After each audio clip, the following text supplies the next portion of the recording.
Hey, I'm Aaron Ray, my 1079 here in Atlanta, and I'm so excited to be a part of Breaking the Cycle, a gun violence awareness event. And this topic is one that's very close to my heart because, me myself, I have lost a lot of friends to gun violence, and I'm so excited to be a part of this with Amnesty International, which is a global movement who are, so excited and passionate about injustice and making sure that we can all enjoy basic human rights equally. And I'm super excited today to just get into it because, like I said, I've been personally affected by this in our community.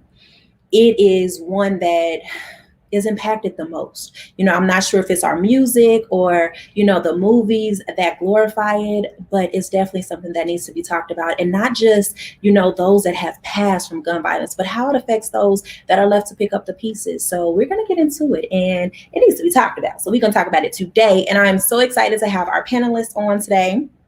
Ernest Culverson.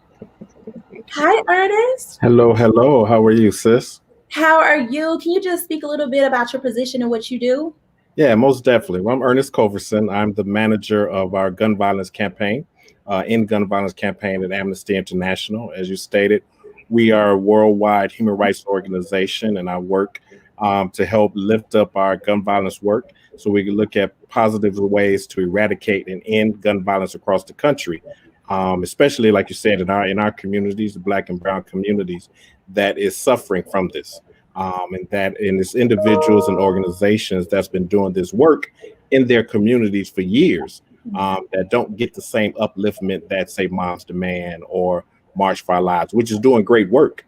But these organizations, individuals continuously do the work, and we're here working to uplift them, secure funding for them, etc. So glad to be here. Thanks for partnering with us to have these conversations across the country.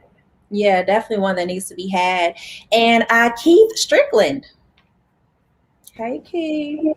Hey, how you doing? First, I want to thank y'all for having us. I want to thank you for the work that both of you do, and I just want to say that I'm excited to be able to be a part of a conversation that needs to be had, a conversation that we really should be having inside our households every day, and that's how do we end gun violence? How do we stop gun violence from happening with our youth? And how do we lift our communities in a way that has not been done in recent past? My name is Keith Strickland. I'm the founder of Making the Transition. And what Making Transition is an organization I started back in about 2007 to help youth and young adults who come from impoverished backgrounds and inner city poverty to just be able to get the resources they need to be able to break cycles, to be able to learn how to determine their own destinies and to be engineers in their own futures. To give people cognitive behavioral skills, to give people basically a lot of the things that you get if you came from a community that had more exposure and that had more resources. So I'm a product of that myself. I started selling crack when I was about 12. I served about 5 years incarcerated. And once I finally got my life together, I just want to go back into my community and help other people do the same thing. Thank you, Keith. That's great too because I think it helps a lot for people to see someone that used to be where they're at and where they could be. So it's great. And we have CJ Jenkins. What's going on, Aaron? Hey. What's up, Ernest? What's up, Keith, salute. How y'all doing? Good. Can you tell us a little bit about your position? Well, right now I am the senior organizer for criminal justice reform for the Working Families Party. But why this topic is near and dear to my heart, I'm 44 years old and I've lost probably 40 to 50 friends and families to gun violence. My father went to jail for murder. Two of my cousins recently in Milwaukee, 16 and 14, were murdered in Milwaukee, Wisconsin. The reason why I began this work as far as having folks to pay attention to gun violence, there was a 7-year-old by the name of Jasmine Owens who was jumping rope and was murdered outside when she was simply jumping rope.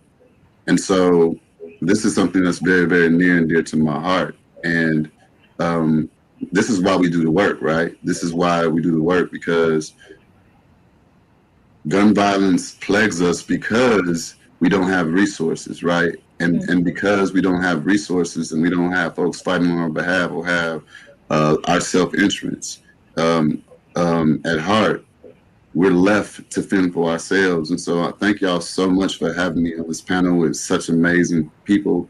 And it's very, very near and dear to my heart. So thank you, Aaron. Thank you, Ernest. And I'm looking forward to our conversation. Yes, thank you so much for joining us. And lastly, we have someone that has also been impacted by gun violence, Ashton McDaniels. Hi, how are you? Hey, how are you? Good. Good. So we're going to touch on your story in a minute. But I am definitely excited, like I said, to have all of you a part of this panel. And we don't have that much time, but we're going to get right into it. Gun violence is something that, impacts all of our communities all over. But here in Atlanta, what would be something that you would say maybe is a big factor for our youth and why, it's such a big deal? I feel like right now that youth today have a lot more access to things more easily than what they should. Not just as far as seeing violence in media or social media or music, but actually having physical access to those things. I feel like if there were more avenues to put programs together or more community get-togethers or meetings to inform youth, even parents and family and other members of the community would be a start. I want to jump in on that also. I agree with everything you just said. Right now, I have a center on Campton Road. This is the neighborhood where I sold drugs and where I started I guess you could say, my career in the streets, right? I remember when I was 14 years old on my birthday, one of my female best friend was killed across the street from where we are right now. When I was about 19 years old, another one of my friends was killed at the corner adjacent to where we are. And then if I go one block up, my male best friend was shot and killed and died in my arms right there, right? So in our neighborhoods, violence is something that we see every day. In our neighborhoods, most of us, we don't have enough of the resources we need, so we go into the streets and try to find the resources on our own. So we kids trying to find our own way without any guidance. And then when you look at the city of Atlanta, you see that you have Black people with the highest earning potential in the United States in one city, but you also see that only 4 out of 10 of our children in public school eat a full meal every day, right? They eat the only full meal they eat per day is in public school. So you see people who are you see people who are very little, who are watching people who have an abundance every single day. So they're going to be hungry. They're going to want to have a better life, but they don't have access. They don't know how to get there. But the streets are always right here. But then in the streets, it's only so much money. So now you got confrontation because you got a group of people trying to fight for the same money. So I feel like a lot of times we overlook the basic needs that people have, and we overlook the influence and the nurturing that's going on, and we wonder why people become violent when violence is really in front of them, and it seems like it's the only option they have. If we don't present more options, we can't curb the behavior. Mm-hmm. Okay. All right, so everybody kind of covered that. Yeah. I want to ask you a little bit, Ashton. Can you kind of share, if you don't mind, some of your story? Oh, okay. So 2008, I was married to my high school sweetheart. I was 19 years old when we got together, got engaged. We had a baby, and my husband committed suicide and killed our first child. So I would say roughly from 19, I buried them at 21. So roughly about 2 years. He had quit his job prior, maybe about 2.5 weeks prior to the incident. There were infidelity issues. We were staying with my parents at the time. We had lost our apartment, had caught on fire. So he was never a violent person, but he did believe in guns were meant for protection. He wanted to be a police officer. I didn't see it coming. We were at home when it happened. We were sitting in the truck when he shot her and shot himself.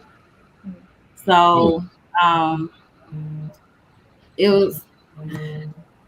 I really couldn't explain to y'all what I felt then because I didn't really have a support system at the time with being that young. So none of my friends had witnessed, nobody close to me had witnessed gun violence to that extent.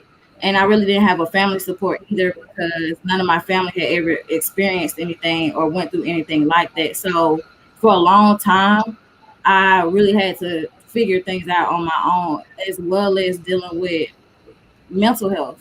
And when they say that our people don't really believe in mental health, it's really true. For the longest time, I think I didn't grieve properly, and that caused me to have my own issues. I'm married now with 3 kids, and um, I don't believe in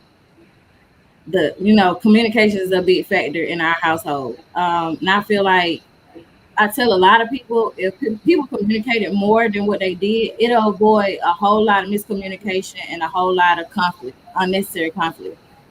If people just open their mouth and just say what they feeling or what they thinking, or even if somebody feels offended, it'll help a whole lot of situations from snowballing into bigger things that you can't fix, you can't take back. So I eventually aspired to start a nonprofit for people, not just people that were my age, but just all over the board for people who are not completely informed when it comes to being a victim of violence, especially gun violence.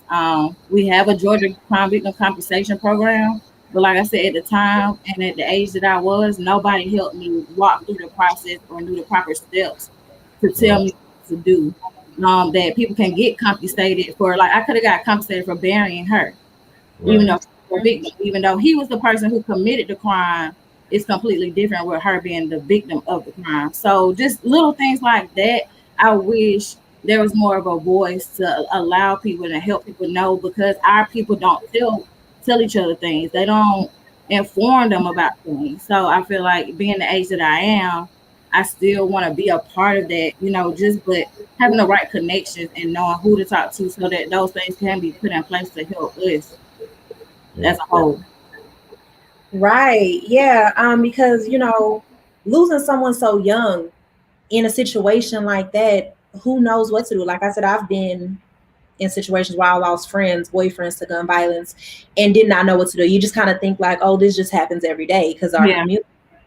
And so, CJ, can you kind of like back a little bit on that, your position? Like, what do you see? Because we only talk about the victims, those that we have lost, but not the families and, the people that are left to pick up the pieces. Can you talk a little bit about that? Thank you, Aaron. And my heart goes out to you. And thank you for being so strong and being on this call with us.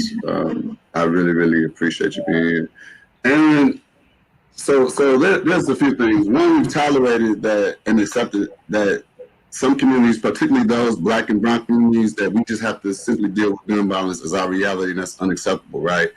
And with that tolerance, we purposely have not been devoted resources and investment to curbing gun violence. So when we're talking about violence in our communities, we're talking about the violence that inhibits our material conditions. We're talking about substandard housing, divestment in education, the destruction of our environment, increasing investments in policing and mass incarceration that don't keep us safe and exacerbate all the safety issues, right? We know gun violence isn't an issue in every community, right? So why is it an issue in our community?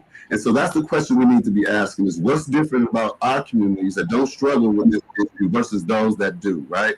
And so I'll give you an example, right? So when we have, first it goes to economics and it goes to wealth distribution, right? When you don't have any power in Georgia, the House, the Senate, it's all controlled by Republicans, right? And so even when we have Democratic representation, like for example, we have city council elections coming up, right? And they're talking about the street racing, right? And their response is not to invest into our young people, but it's to incarcerate them. They're supposed to be closing down a prison in Atlanta that Mayor Keisha said that she would be closing down, but instead they're trying to figure out ways to keep it up and not invest. And so if we're not investing into our communities, if we're not investing into our young people, if we're not investing into the future, which really is our present, let's be clear. If now going to do a quick tangent, let's be clear. Georgia saved the United States. For too long, Black people have been coming to the defense of the United States, whether it's through voting, whether it's through the civil, whether it's through when they say that Abraham Lincoln freed the slave, but that was not the case. The Black folks stepped up during that time and stepped up and saved the Union. Until there's investment in Georgia and around the country in Black people specifically, and not civil rights, Black people specifically, we're going to keep marching. We're going to keep having prayer vigils. And that goes to what my brother was talking about the lack of investment. And so we need investment. And so for a 20-year-old and a 21-year-old to not have an infrastructure or a support system, it just goes to show when they come into electoral cycles, the funding is late. They parachute in. They don't give us money to be sustainable, to build infrastructure 365 days a year. So until Black folks realize that we are all that we have, and honestly, once we integrated and we gave away our hospitals, they're closing hospitals in Georgia like every day.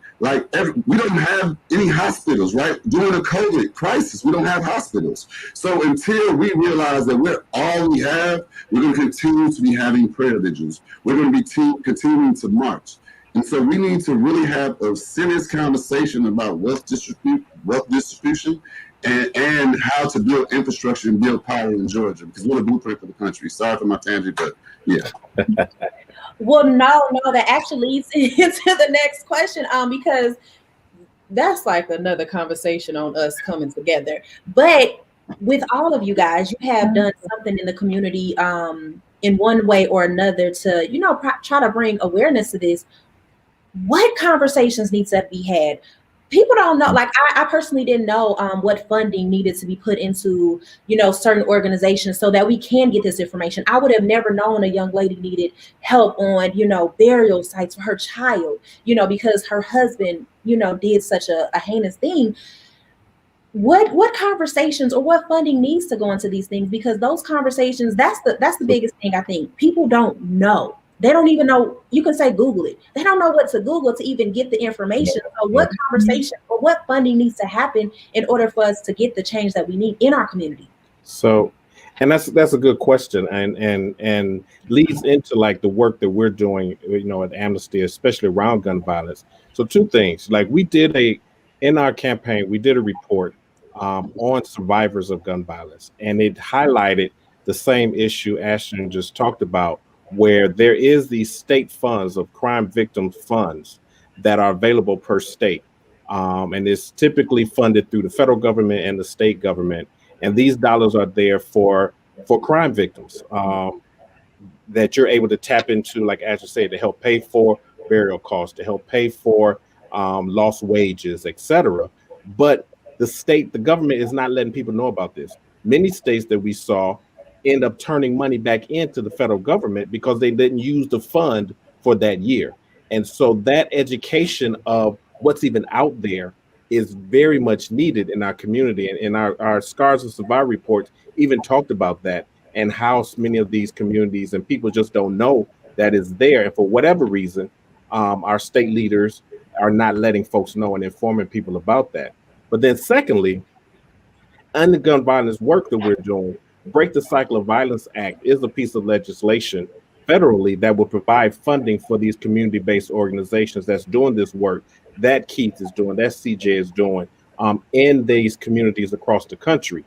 It was introduced last year. We're looking to get it reintroduced and passed because many of these organizations, as they both can attest, many times rely on state and local funding.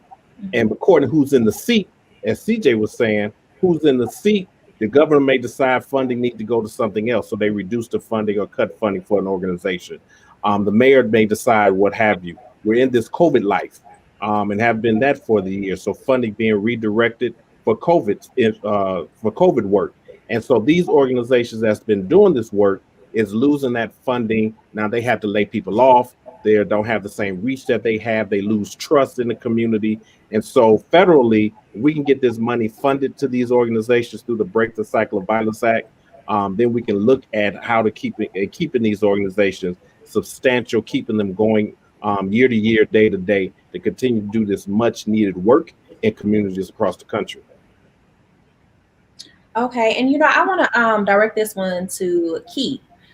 Because you did mention earlier that you used to be, in that lifestyle and running the streets and everything, and now you have making a transition. What was the big thing for you to make that transition, or how did you do that, or what would you tell those that are, in that life that want to get out but ain't out yet? What would you, advise them to do, or how to go about it? First, I want to say I'm very sorry for your loss, man. Like seriously, I just want to let you know the first thing we got to do is care about each other. We got to be able to see each other's brothers and sisters, and we got to feel each other's pain, and we got to literally love each other. Nobody's gonna come into our community and save us, because if we don't care about us, nobody else gonna do it. So I just want to let you know I'm very sorry for your loss. Second, I want to let you know we have programs with some of our hospitals here, where we go and speak with people who are victims of trauma, gunshot victims, and different people of that nature. So we'll connect after this, and I will make sure you get plugged in, because you got a message and you heard, and it's gonna save a lot of lives. I also want to say we need to start having an honest conversation about our community supporting the work that we're doing. Because of our community, if we sent $5 to an agency once a month that we cared about, while we are pushing legislation so that they can get the proper funding, they will be able to keep the doors open and have a presence that will be strong enough to be able to go out there and fight for the work that we're doing. So when I talk about how did I get out the streets, I'm gonna be all the way real. I learned how to read. When I learned how to read, it changed my life, because I learned how to grow. I learned how to expand. I made over $1 million selling drugs in the streets. I started when I was 12 years old. By the time I was 18, I had grown men selling drugs for me, right? But just because I made money, I opened up barbershops, detail shops, all kind of different restaurants. I wasn't able to grow. I didn't know what to do with my money. I couldn't expand myself. I was incarcerated, and I saw the older guys who I knew had money sit down every morning. They would read the newspaper in the little comment area. So I would want to go around, see what they got going on, because they like the old heads. They the ones doing something for themselves. So I want to see, like, how did you get there? I couldn't be a part of the clique because I can't read the newspaper. So I traded my lunch and my dinner for a week for somebody to give me a book and then to show me how to read it. I could identify words on the page, but I couldn't comprehend what those words were expressing. So I couldn't take the knowledge from the words and then be able to use it for my own self-growth. Once I learned how to read, it opened up doors I didn't even know existed. I was boxed out of stuff that I didn't even know that I was boxed out of. But I stopped going to school when I was about in my second time in the 9th grade, because I had to pay bills. At 16 years old, I had a mortgage. I had to keep lights on. I had to worry about stuff that, truth be told, I see 30, 35-year-olds right now who didn't have as much responsibility as I did at 15, 16 years old. So a lot of the conversations we're not having is, how do our children get in a position of where they got to make grown-up decisions and carry stuff on their back they shouldn't be carrying. Yeah. Position. I got 4 14 and 15-year-olds right now whose families I'm representing on murder charges for a murder that just happened maybe 2 weeks ago. Then I got 16-year-olds who I'm sending books to while they're in prison. I got 13-year-olds who got guns on them every single day. Where's the community? We always want to talk about what needs to be done for our community, but the first person who got to care is, it's got to happen at home. It's got to happen on the street. It's got to happen inside of our own social circle. And then we got to show people that if you don't care for us the way we care for us, you ain't getting none of our support. You're not getting our vote. You're not getting our dollar. You're not getting us to support you in any kind of way. But the support has to start here, right here. When I opened up my community center, I came back to the block where I sold crack at. Every place I trafficked drugs when I was younger. Every place that I used to traffic drugs to, I got programs in their courts and their schools and in their correctional facilities. Because if I was man enough to come to your neighborhood to get money, I'm gonna be man enough to come to your neighborhood with the answer that saved my life. So I'm just big on personal accountability.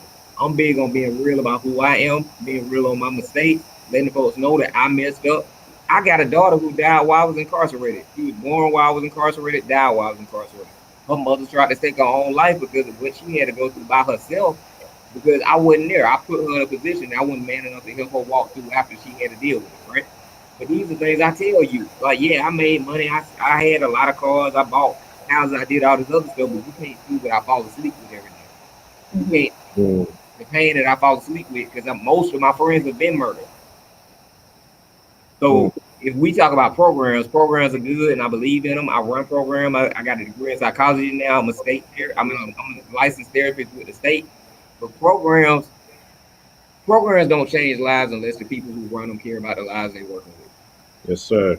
So that's the truth of all of this. You care about, you love people, you be transparent, you bring yourself to the table, and you're gonna change your life. If you Yes, don't, sir. you need to Yeah, move out of the way for somebody who will can. Right. You said a mouthful there. I was like, um, kind of made me lose my next question. But well, let me ask you, with all that you just said, and this is honestly for everybody. I know you said like programs are good, but if nobody really cares, the programs can't help. What do you see as the biggest hurdle, or how can we get over that? Because there's a lot of programs out here that I don't know about. I don't know to Google them. I don't know to look them up. They're out there. They're here to help. But our community, like you said, you picked up a book. You made the decision to learn how to read. Our community, although a lot of them know how to read, are not reading. They're not getting the knowledge that they need. And it does start at home. But when your mom is working two jobs, she's not there to, make sure that you get that information. So what is the major hurdle, or what is some things that we can do to make sure that, yeah, these programs that are put into place to help our community are actually being viewed or being seen by these people? Like, what can we do? I know social media is like the big thing right now. Do we need to go harder there? What are some hurdles that we can overcome to try to make sure that we can break this cycle? One thing I would say is we need to start being very honest about our value systems. If you're valuing the wrong thing, no matter what tools you put in place, you're gonna use the wrong tools to go. You're gonna use the right tools to do the wrong thing again. Like, look at how many people switched over from drugs to doing credit fraud. You're not gonna do credit fraud if you're not an intelligent person. So they Yeah, went out here and learned all the things they needed to learn so they can scam. So they got the right tools, but look at what you're doing with it. Because the value system is still just as broken as it was when you was out here selling drugs to your own auntie and to your friend mama. You still trying to Right. get to the same place, you just taking a different path. So until we start valuing ourselves for who we are, who I am, I got money, I've been had money, I've been getting money since the 90s.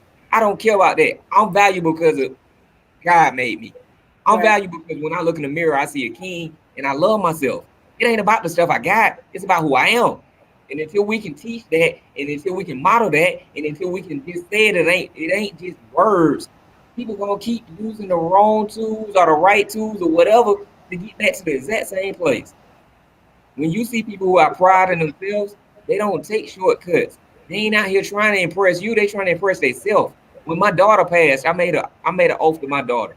Every single day, I'm gonna make her proud of the man who she had as a father.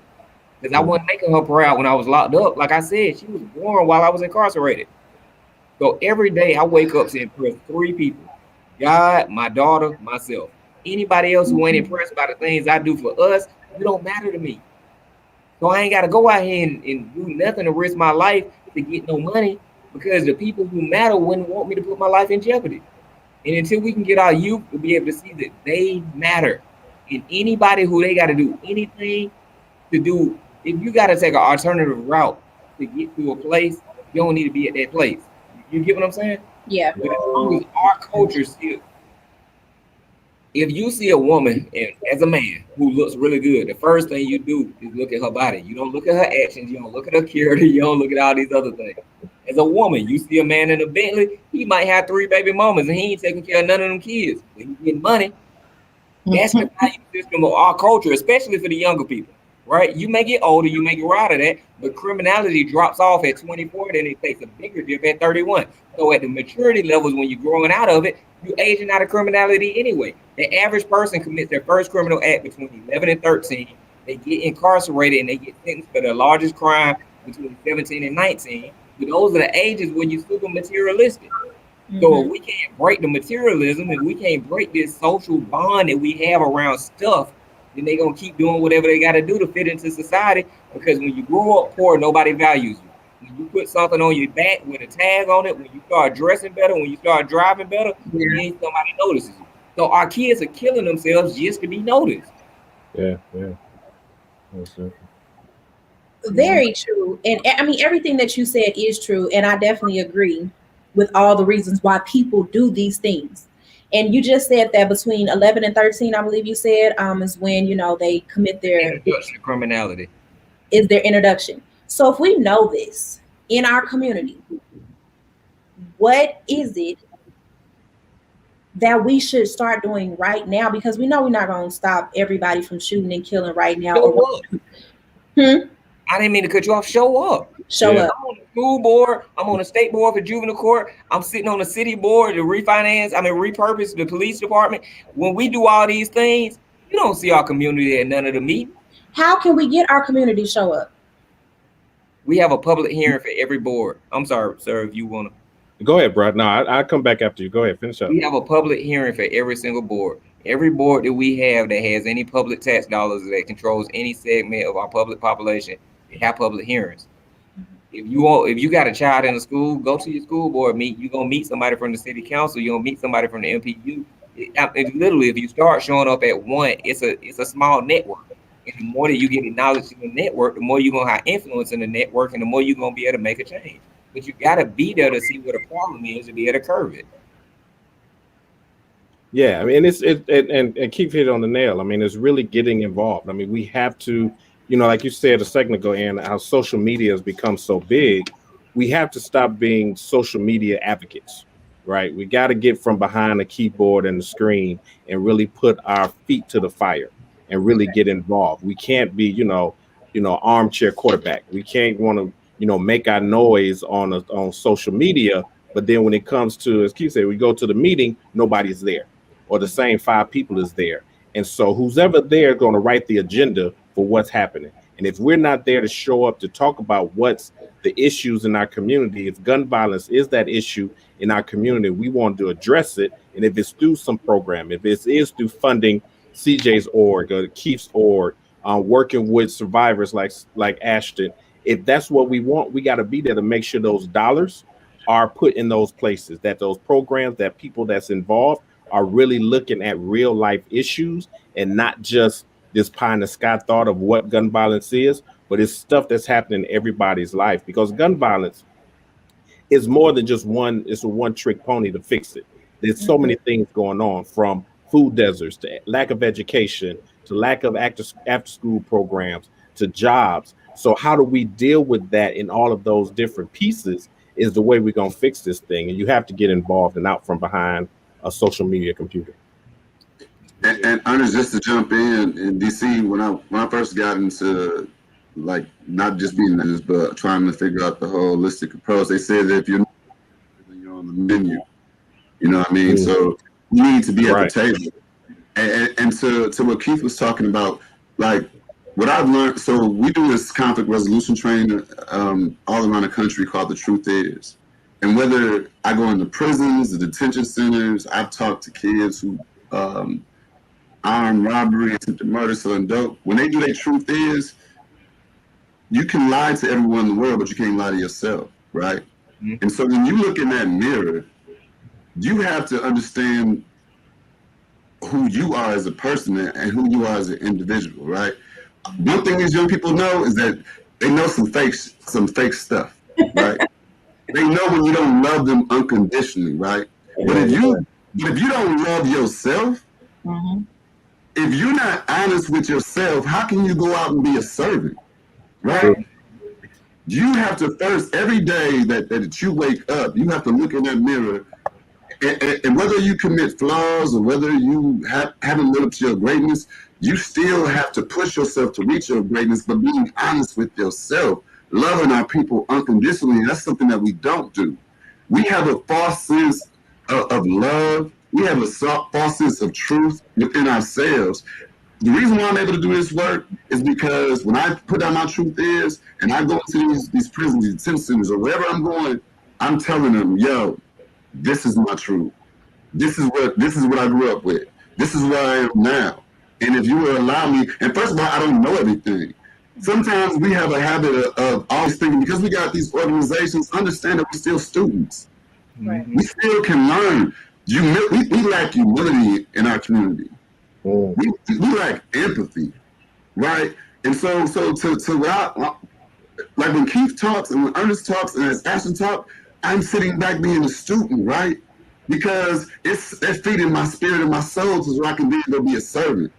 And as I'm being a student and serving, as I go out in Georgia, we lack that, and our children, our communities need less selfishness and more selfishness, right? And if you start with that first, because what happens is you got people with titles and trinkets, and then they go out, but then their ego. Yeah. How can you have coalition and build when your ego gets in the way, right? Or your job title gets in the way from our community? Know who our enemy is. Know who's against us, right? Know who our opposition is. And until, but if you're lying to yourself every day, then ego and all the other things are getting in the way. I agree. Hey, can I mention one? I got kidnapped some years back, right? Somebody kicked in my door, did a home invasion, tied me up. I got raw. They cracked my skull open, the whole nine, right? But I was in the streets. I hustled. When you hustle, things like that gonna happen. So they ended up. This was like a bad experience. I got beat for about 7 hours. When they left me, they had left me after I lost a lot of blood and I blacked out. They thought I died. So of course I didn't. I'm here now. I found out who robbed me. I went in my mind. I'm like, I'm gonna shoot him. You try to kill me. They said something to me during that course of that robbery that changed my life. They were like, bro, I ain't got nothing against you. You just gonna get money. That's how much money matters to our people. They were willing to kill me for my money and wanted to let me know I ain't got nothing against you. Right. So I went and found out who it was that robbed me. And when I pulled up on them, I had a stolen car. I'm sitting in the parking lot across the street from their house. I'm watching their house, right? And I seen them outside playing with 3 kids in the yard. And took the 3 kids inside. I ran up on them. I said, bro, you almost got your kids hurt. You almost got your kids hurt over some money.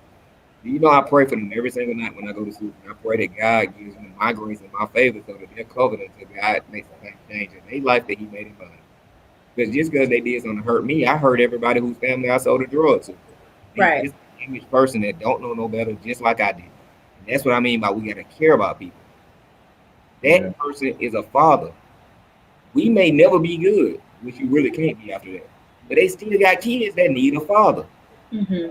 So at the moment when I'm thinking about shooting this person, I thought about when you pull that one trigger, you got a whole family that's going to get hit by that one bullet.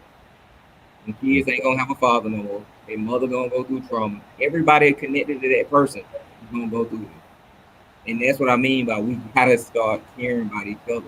I believe in programs. I've been running them for years. But I also believe that no program can substitute for a community that loves each other. Yeah. I definitely agree with that. Because like I said, I've lost several friends to gun violence as well. People I went to school with. I mean, literally, I went to prom and the funeral the same day. Wow. And when you say that we have to be in a community that cares, I mean, like, just to think about it, how detached I had to be because I have seen so many people die that I could go to my prom later that night after going to a funeral early in the day. So I want to ask you, Ashton, with, you know, everything that you have been through, and, you know, like you said, you didn't know or have any support to get through what you needed to. What was something that you actually did pull from to actually get to where you are now? I wanted to touch on that because I never actually received compensation for the Georgia Crime Victim Program. They sent me through the ringer, made me jump through all the hoops just to tell me, oh, well, we got to fund it now. And I feel like that's a big problem. I feel like they're quitting nowadays to just say, oh, we don't have funding, or you need this, or you don't have that. Like, it's like they try to give you the runaround, but you don't get any real answers. You don't get the support that you need. I guess I feel like where's the start on getting the community involved? Where's the start on getting the youth involved? Because everything that you guys touched on is things that I've been saying for the past few years to like my peers, family. When I say that I have been on a true journey, like a spiritual journey, and I think a lot of people in my circle I'm not friends with now because of the way I choose to respond, the way I choose to act towards certain things. I'm from Decatur. I'm from Atlanta, so I'm really I know my previous interview, but y'all can fill in the words. I'm with it, okay? But I had to learn that energy, you reciprocate the energy that you put out. Right. So if I'm with the shit, then that's what I'm gonna get. So I started noticing violent tendencies from people in public. Like I've had a man follow me in Dollar Tree because I turned in before him, and he came in the store and said, "I had to shoot you." Just simple stuff like that. And I feel like that, like what you guys are touching on nowadays with the way that people are so trigger happy now. And a lot of people, like Keith was saying, just because somebody want what you got, or because they hurting for it, they just willing to take instead of trying to figure out a way to earn it for themselves. But we can hold hands and sing kumbaya, but I feel like it starts with the youth. And I feel like I said the other day that this generation to me is more vain and they're very superficial.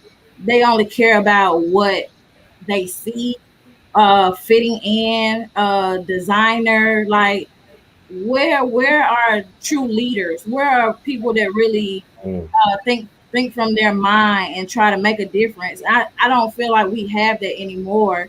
I don't feel like a lot of people my age. I'm only 34, but a lot of people don't even think like how I think. Like I'm really about you put out certain energy. Like the energy I want to put out towards you is to make you feel good, to inform you. I want you to inform me. I want to learn something from you. I want to upbuild you. Even down to something as simple as like this light skin, dark skin stuff. Like I don't understand it. Like we are so divided as a people. Like he said, it goes deeper than breaking the cycle of violence. There's so many other issues that we have as a community. It's like, where do you start? Because have a problem with everything. Right. It depends on how you look, what you got on, where you live, what you done did. I done been in the streets too. I done dated dope dealers. I done did illegal stuff. Everything besides selling vagina and stripping. Like you name it, I done did it. But I have had a boyfriend when we were doing illegal stuff get shot. And his mom had to come down here and take his body back to New York and bury her son. And it made me withdraw from that lifestyle. The money was fast. Like a lot of things that Keith was saying, I was really relating to, because when you're in it, it's a different circle of people. It's just a whole different momentum that you're dealing with. So I feel like people that have that type of experience can probably have more youth relate to them, because I feel like what they relate to is music. And I feel like, what is the music really telling them? I feel like the girls don't have no standards or no morals. So it's a perpetuating cycle of men treating women the way that they do and women treating the men the way they do. And it's like nobody's treating each other like kings and queens. But how can we expect for other races to treat us as such or respect us as such when we really truly don't even treat each other like that? Right. Can I jump in and make a comment? Yeah. Because you said a lot of stuff that's triggering stuff for me. Good triggering though. I went to Baltimore and I went out to go pass out masks. Maryland, and you said you work in DC also, CJ. So I'm pretty sure you're familiar with this. Maryland, they have a law where you have to have your mask on outside, or they can automatically stop and detain you. And if they're gonna stop and detain people, a lot of our people out on the street, they're trying to hustle because when COVID hit, you're losing your jobs. It's harder to pay bills, so you're turning up the hustle. If you don't have a mask on, that's an easy way for you to get searched. If you're hustling, you probably gonna have drugs or a gun on you or something, right? So I went up to Baltimore and I linked with the city council up there. And when I want to do stuff in different cities, I just pull up. Like I just pull up. Go. They got to be at the city hall. They got to be at the county building. You're not that hard to find. You're not gonna keep me away from my people. So I'm just gonna pull up and be like, "What's up?" So I pull up and we have like 100,000 masks and some other stuff. And I'm like, "Hey, look, we want to give it to the people." So I'm clearly not from Baltimore. So when I'm out there trying to, Baltimore is a real cliquish city. If you ain't part of the clique, they ain't rocking with you. So when we pull up and I'm trying to pass out masks, they like, "Nigga, I don't know you," right? So I told them, I said, "Bro, look, you probably got some crack on you, some pills on you, some weed on you, something. You know if you ain't got no mask, you're going to get searched. I don't know you, you don't know me, I'm going to leave this mask right here. If I was you, I put it on so you don't get locked up, because you out here grinding and take care of your family. You get stopped, you get searched, you get locked up. Your family worse off, right?" So 3 people walk up when I walk off, they can wear the mask. Now, Baltimore, It's cliquish, so block by block is a separate block. You just saw people start walking from different blocks. I'm like, nah, you ain't gotta walk to me, bro. It's cool. I drive up on you. I'm giving out 20 masks now. Now I'm giving out 20 more masks over here. I got the city council member in the car with me. So I'm like, hey, why you get the mask? Holler at your city council member because this man in that building for you. It don't matter if you hustling. We all going through COVID, so we'll work it out. But let's start somewhere and we'll get somewhere else. But by the time I left Baltimore, I got folks calling me and texting me now because we cool. I didn't know none of them. I just showed up. Yeah. So my point is showing up goes so far. And we don't have to have the same background because we all come from something similar. Yeah. Definitely. I mean, I definitely agree with showing up, and I definitely agree with action too. It's like, where do you start? Because not everybody's in the mind state of, oh, I need to show up. They don't know, you know. And I was just even talking about this the other day. It's Black History Month. When I was growing up, we had Black History plays and, you know, stuff like that. None of that is going on. So we all can agree that it starts with our youth. So what are we doing going to these schools and going to, you know, doing stuff like that? Because if this is who needs to hear it, there's plenty of times my little cousins say like, hey, you know, I heard this in school today. What do you think about this? That can, you know, go along with their parents too. Like, hey, mom, I heard about this gun violence event or Black something event for our community. Can I go to it? Things like that. So how can we get into schools? Like you said, if it is starting with our youth, I know we're in a pandemic right now and ain't nobody really in school like that, but getting to our youth, because that's where it starts. And I think that everyone can kind of agree on that. So if we start with our youth, what are ways that we can reach out to them? Because like I said, we don't have those things. I haven't seen a Black history play in a school in and I don't know how long. I ain't that old. So what has changed? So for everybody in the city of Atlanta, we have a program called Student Voice. If you want to be a part of our student experience, I can say go to our website, makingtransition.org. You can sign up to volunteer, send an email. We have programs like our students, like how you said, nobody's in school right now. That means they're missing out on personal attachments and they're missing out on those connections with their favorite teachers, with people who used to be at their schools. Our students are hungry. CJ, you a community person. You out here doing this. I pull up on games and I be like, hey, bro, I can show you how to turn that into an Airbnb. I can show you how to do this. I be like, hey, you do me a favor. Y'all talk to one kid who's younger and I talk to 5 of y'all. I show you, I own several businesses. I show them how to incorporate it. I show them the difference between the S Corp and the C Corp. Just show up. If you talk to me and you talk to them, I show you what you need to know. If you just build this, all of us have some kind of value. If you learn your own value and you're going to pass out your value, people going to come back to you. Like our kids are so hungry for relationship, which is why they run into gangs, because they just want somebody to accept them and somebody to be consistent. So if we offer our alternative, they gonna come for it. But don't think that our schools aren't gonna open the door. You might have to go through some background checks. You might have to go through some little footwork. If you a parent, would you not want somebody to go through a background check to be in front of your kid? So just deal with it. But if you go to the school and just be like, look, I care and I'm concerned, ain't too many schools gonna turn you away. Not our schools anyway. Right. And also, you know, we have and part of that, like even with us, with this conversation, we've been doing them. This is our third one. We did in Houston, we did in Cleveland, and you know, we're doing this one in Atlanta. We have an essay contest, right? You know, and students right now, you know, college students is $1,000, high school students is $500. An essay contest to talk about how the gun violence is affecting them, or affecting their community. And so, as Ashley was saying, you know, we need the leaders. We have those young people that have the ideas. Young people know how to fix the stuff in their community because they're dealing with it on a day-to-day basis. And so we just have to find the avenues to elevate them, to get them into the situation where they're able to tell their story, to be able to bring their stuff to the table.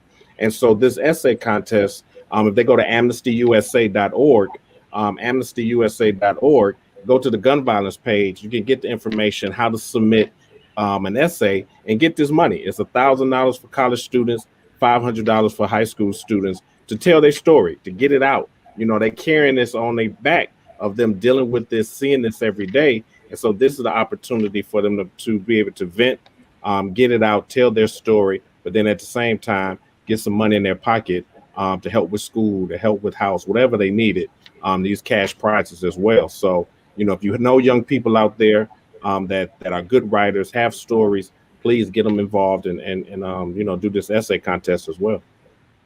Hey, I'll match some of that too, so that we can have two different sets of prizes for the younger people. Oh, bet. We Yeah. talk offline. I'll match some of that. Yes, sir. Let's do that. I'm here for it too. All right. Cool. Yeah, because instead of having one winner, why don't I'm we here for it too. Let's get it. Let's Yeah. get That's how it. we Show up. We gotta show up. Yeah, let's Show up. Look, Yeah. look, that's one night we don't go to a club. That's one night we don't have drinks. That's one night you sit down and cook. But that's what Bingo. our community got to start doing. Instead of it. going to the roof, Chris, say, hey, you know what? I got some little cousins who got some friends. Instead of taking me on a date, let's take them out somewhere together. We Yeah. still getting to know each other. We still kicking it. Right. Right. Include your community.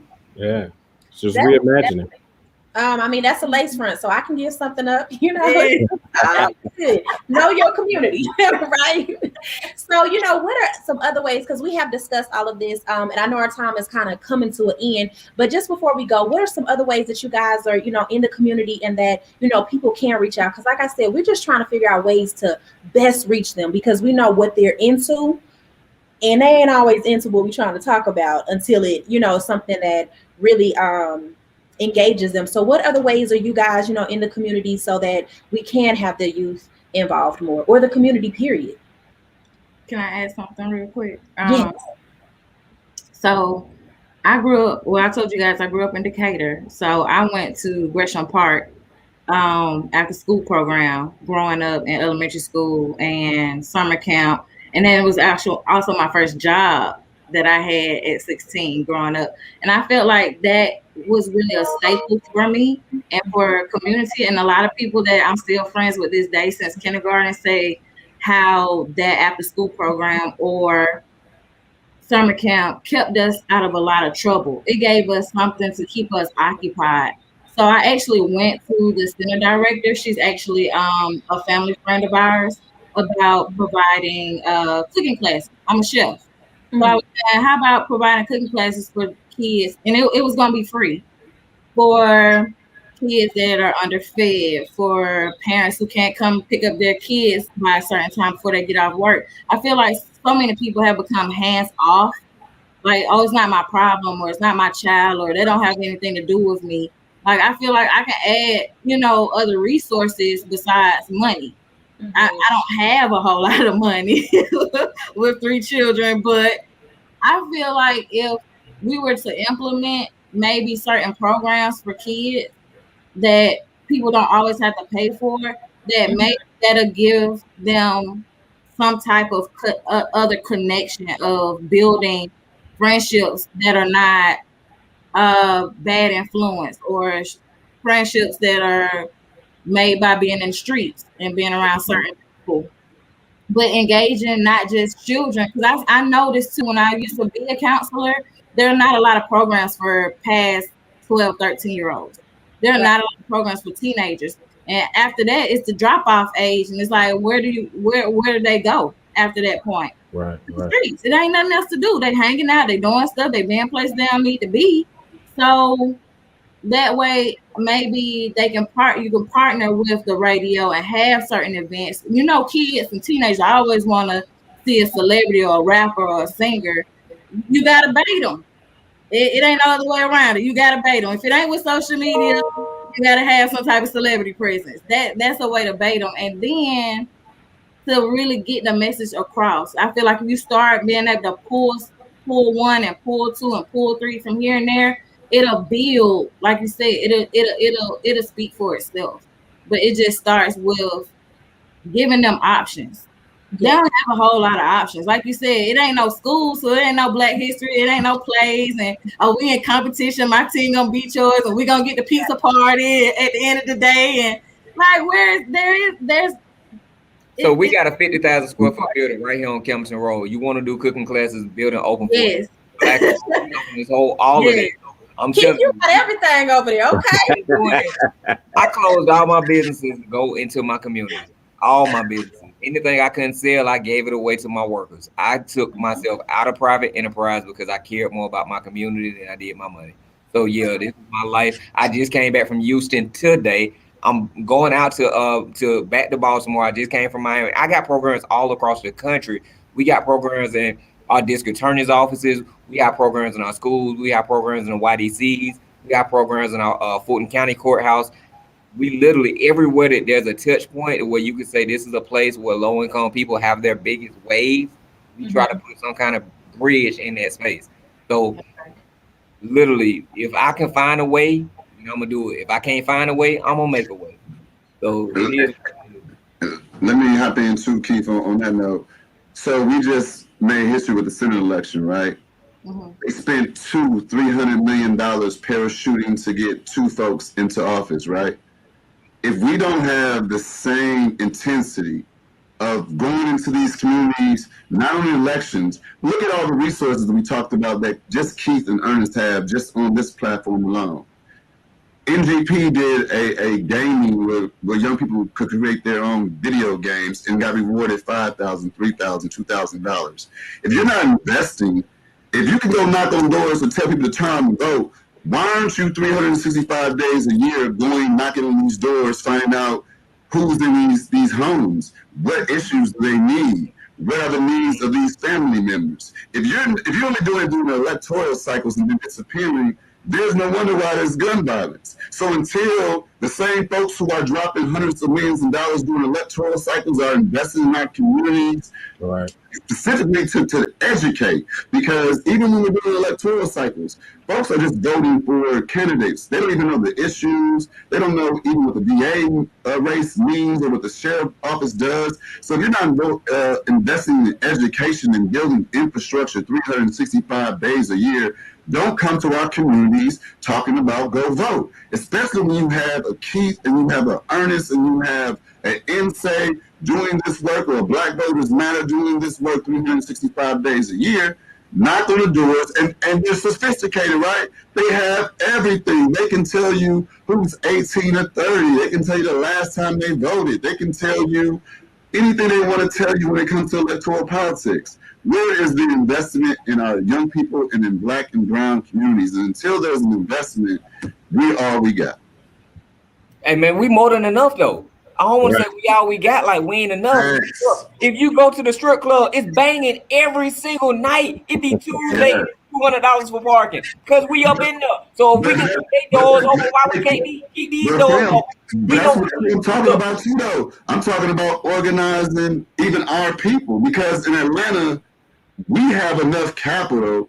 One of the reasons why in 2007 when I moved to Atlanta, it was the red state. They told me I was stupid to move there because it was a red state. But I'm so in tune with the culture, I knew that fashion, hip hop, everything came out of Atlanta, and that we were going to be the Black Hollywood, the Black Mecca. And so I moved in 2007. Being futuristic, we have enough folks, we spend enough money, we can really be the blueprint for the country. And so we have to organize ourselves, but it has to be investment, and we have to be organized. Yeah. All right, Ash, I see you put your finger up, Ash, and you was about to say something? I was reading. 33 teens were killed in Georgia by gun violence. Like, that's the whole point I'm trying to make. Like, your actions are dependent on what you feed your mind. So it's like, if we give them, like from Keith and Ernest, even you, Aaron, CJ, like if we put different things out there to give them options of things that would spark their interest, I feel like that would just be the start in the beginning to snowball into great things for our community. Most definitely.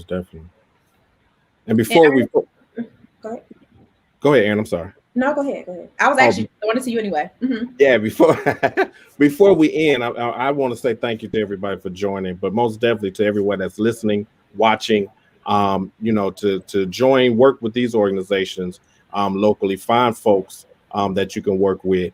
And also, if you want to support getting this funding for these organizations, go to amnestyusa.org. We have a petition, we have a Twitter action, a call-in action that you could do to push those ones that just got elected, those that have already been elected previously, urging them to reintroduce and pass this Break the Cycle of Violence Act, so we can make sure that these organizations, that CJ and Keith and the work that Ashton is doing and going to start working with Keith, making sure that they have this funding so they won't have to go down, they'll have to close out, they can continue this work so we can, as CJ say, invest in our communities since they come in all the time anyway. I want to say one thing. We have programs in courts, we in schools, we do county commissioners.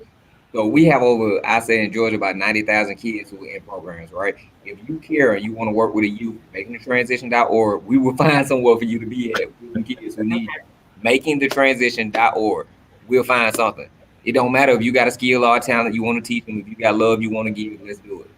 Most definitely. Period. All right. And thank you all again for just taking time out of your day Thank and just having this conversation, because it's very much needed. Like I said, we don't talk about this part of it. So like you said, Keith, earlier, just taking accountability and putting some love into our community, you know, whatever way we can. If you just reach one, it was somebody to reach. So thank you all again for just having this conversation, and hopefully it goes past this, not just a conversation tonight. So thank you guys. It was a pleasure. Thank you. Thank you.